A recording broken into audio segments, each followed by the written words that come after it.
I made a list of you moving around just based on what you've told us. Right.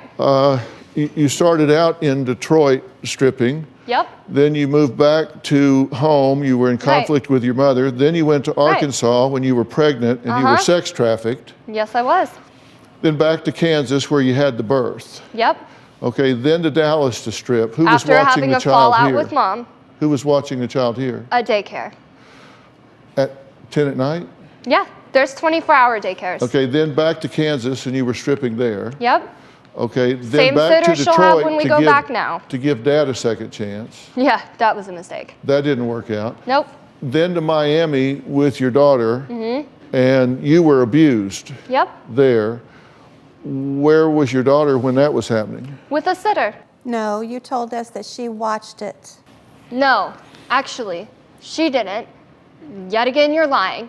You need to have your locations straight, okay? The only place she watched that was in Vegas. Okay, So, well, hold on. Stay with me for a minute. Stay with me for a minute. Do you have proof of that? Stay with me for a minute. Then you went to Michigan, where you were stripping. Right. Who was watching her in Michigan? Her dad was. Is this And how did I end up there? Is this the dad that you gave a second chance and it didn't work out? Yes. Okay. Then you went back to Texas. Yep. And this was with a pimp that was going to make you famous. Yep. And where was she then? With a sitter. And what happened to the being famous? That didn't work out? No. Okay, then you went back to Kansas and then the parents kicked you out. You see, every time I leave, what's the common factor? What happens before I leave? I don't just leave because I want to up and leave. And I leave because I get kicked out and I don't have anywhere else to go. And in Vegas, you say that you didn't strip, you were just prostituted. Yeah.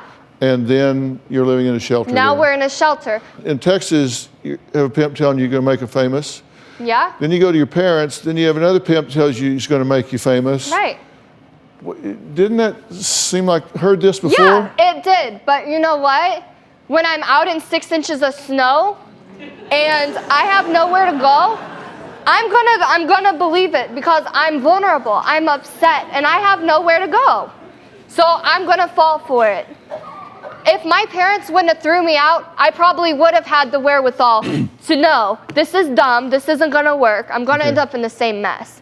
If your daughter grows up and comes into you and says, I'm actually on a website and I'm dating men that pay me money. I wouldn't disapprove of it. What? I would not disapprove of it as long as she's not selling her body. Having sex for money is different than going to dinner for money. There's a huge difference. Okay. I fill a void, they help me. That's it. There's no sex. There are actually men out there, and there's lots of them, and they're not creepy weirdos, okay? We're talking doctors, lawyers, CEOs, high profile, high class men. They go to dinner in a suit, okay? And they pay you because they're lonely. That's it.